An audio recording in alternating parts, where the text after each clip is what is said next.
Good morning sir. Good morning. मैं कुछ questions ले रहा हूँ। सर मैंने इक्सी कराया था और एससीजी लेवल पॉजिटिव आया था, लेकिन डबल नहीं हुआ और स्कैन कराया तो बच्चे की हार्ट बीट नहीं आई। क्या कारण हो सकता है? आईवीएफ में ये एक बहुत बड़ा प्रॉब्लम, क्योंकि आप आईवीएफ करते हैं और आप अर्ली प्रेगनेंसी को भी देखते हैं। ऐसे बहुत सारी नेचुरल प्रेगनेंसीज भी अबॉर्ट होती हैं जब एग की क्वालिटी या फिर एंडोमेट्रियम का अपीयरेंस क्वालिटी, एंडोमेट्रियम तो नहीं उतना ज़्यादा, बट एग की यदि क्वालिटी बहुत अच्छी नहीं रहेगी तो कई बार ये प्रॉब्लम होती है। ये हमारे यहाँ पर भी बहुत होती है, बायोकेमिकल प्रेगनेंसी बोलते हैं। यदि फीटल हार्ट सैक दिखा तो ये प्रेगनेंसी थी, और यूजुअली क्रोमोसोमल डिफेक्ट के कारण होती है। सर मेरी शादी को 12 साल हो गए हैं और 2 बार प्रेगनेंसी भी हुई थी आईवीएफ से। 7th वीक में हार्ट बीट चली गई थी। अब दोबारा प्रेगनेंसी नहीं हो रही है। ये जो चीज़ें होती हैं, ये आप अपना यदि एएमएच कराएंगे तो एएमएच कई बार कम रहने से ये प्रॉब्लम्स होती हैं। एएमएच कम होने से कई बार अंडों की क्वालिटी और उसमें क्रोमोसोमल डिफेक्ट आना थोड़ा सा बढ़ता है, बट इसको लेके बहुत ज़्यादा टेंशन नहीं करना चाहिए। आपके यदि एग्स बन रहे हैं तो आपको आईवीएफ के लिए जाना चाहिए, और आपको कोशिश ये करना चाहिए कि यदि आप आईवीएफ में कुछ एम्ब्रियो बना के उनको पूल करके फ्रीज कर लें। सर मेरा टोटल स्पर्म काउंट 120 मिलियन पर ml है। पस सेल 10 to 30 आता है। पस सेल्स किसी भी लैब के द्वारा देखना थोड़ा डिफिकल्ट होता है, क्योंकि इमेच्योर स्पर्म सेल को भी कई बार पस सेल बोल दिया जाता है। आप कोई अच्छी जगह से जहाँ पर एब्सटेन कम से कम करके यदि वो देखते हैं कि इसमें एक्चुअल पस सेल्स हैं कि नहीं, न्यूट्रोफिल्स हैं कि नहीं, तो बता सकते हैं कि अदरवाइज काउंट अच्छा है। सर हाइपोस्पर्मिया क्या होता है, प्लीज़ बताइए। हाइपोस्पर्मिया हम जैसे एजोस्पर्मिया को बोलते हैं कि नील स्पर्म। हाइपोस्पर्मिया का मतलब होता है 15 मिलियन से कम स्पर्म। तो ये एक रिलेटिव टर्म है, but even 5 million sperm count में भी नेचुरल प्रेगनेंसी होने की संभावना रहती है, थोड़ा लेट होता है। सर मेरा बेटा एससीजी 185 आया, 48 घंटे बाद 380 है। क्या मैं प्रेग्नेंट हूँ? It is a good report, I think. I pregnant तो हो ही है। सर मेरी वाइफ का पीरियड नहीं आ रहा 2 सालों से, प्लीज़ बताइए।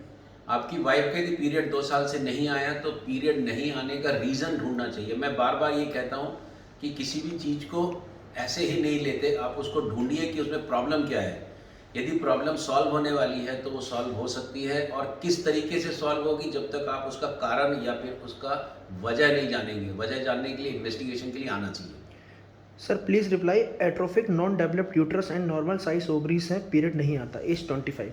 नॉर्मल साइज ओवरीज एट्रोफिक यदि यूट्रस है, यूजुअली वेजाइना में भी प्रॉब्लम होती है, तो इसको मोलेरियन एजेनेसिस कहते हैं। इसमें क्रोमोसोम भी ठीक ठाक रहते हैं, 46XX रहते हैं, और इसको MRKH सिंड्रोम बोलते हैं। कई बार अभी लेटेस्ट में जो चल रहा है यूट्राइन ट्रांसप्लांट का, but it is not so easy. Heartiest congratulations doctor for your new center. Keep processing and keep guidance always, as your videos are very informative and useful. I am really thankful to these comments. I get lot of good comments, और ये कितना encouraging रहता है, you can't believe, because it is now my family. The all YouTube viewers, I take them as my family, and when they give this type of comment, it is a great encouragement for us. If fever comes on 11th week of pregnancy, then what are the risks?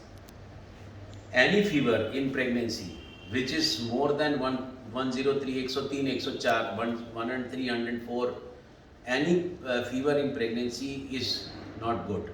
So don't allow to fever to rise. Take paracetamol and take treatment, but it sometimes create problems. What is chemical pregnancy? Chemical pregnancy or biochemical pregnancy is when we do beta HCG after IVF or in natural pregnancy also.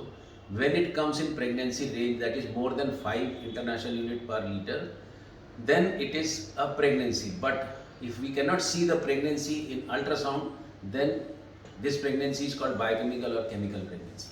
Pregnancy के कितने हफ्ते में genetic test करवाने चाहिए? Pregnancy के कितने हफ्ते में जेनेटिक टेस्ट कराना चाहिए? जो कॉमन हम लोग फर्स्ट ट्राइमेस्टर स्क्रीन कराते हैं, वो एक 10 वीक्स 11 वीक्स में डबल मार्कर, 12 वीक्स में एक एंटी स्कैन होना चाहिए। बेसिक यदि ये चीज़ें अच्छी हैं तो आपको बहुत ज़्यादा टेंशन नहीं करना चाहिए। सर एम्ब्रियो ट्रांसफ़र के बाद सीढ़ी चढ़ना उतरना कर सकते हैं? एम्ब्रियो ट्रांसफ़र के बाद में आप कोई भी एक्टिविटी कर सकते हो। इवन आप नेचुरल इंटरकोर्स कर सकते हो। एम्ब्रियो ट्रांसफ़र के बाद बेड रेस्ट नहीं लेना है। एम्ब्रियो ट्रांसफ़र के बाद में जो 5 से 10 मिनट तक आप बेड में रहते हो दैट इज़ इनफ, क्योंकि एम्ब्रियो 5 से 10 मिनट में ही यदि उसमें स्टिक करना होगा, चिपकना होगा तो चिपक जाता है। पीसीओडी का कारण क्या है? क्या ये जेनेटिक है? पीसीओडी का कारण अभी तक किसी को नहीं मालूम, बट यस कुछ हद तक जेनेटिक है और कुछ हद तक एनवायरमेंटल भी है, कुछ हद तक इसको हम बहुत सारे कारणों के कारण कह सकते हैं, पर एकदम एग्जैक्टली जेनेटिक रीज़न जानना अभी भी पक्का नहीं है। सुनने के लिए बहुत बहुत धन्यवाद, और आपका ऐसे ही एनकरेजमेंट वाला रिव्यूज़, जो भी आपके व्यूज़ हों वो मिले। आप हमारी जानकारी को दूसरों से शेयर करें, सब्सक्राइब करें। सुनने के लिए बहुत बहुत धन्यवाद।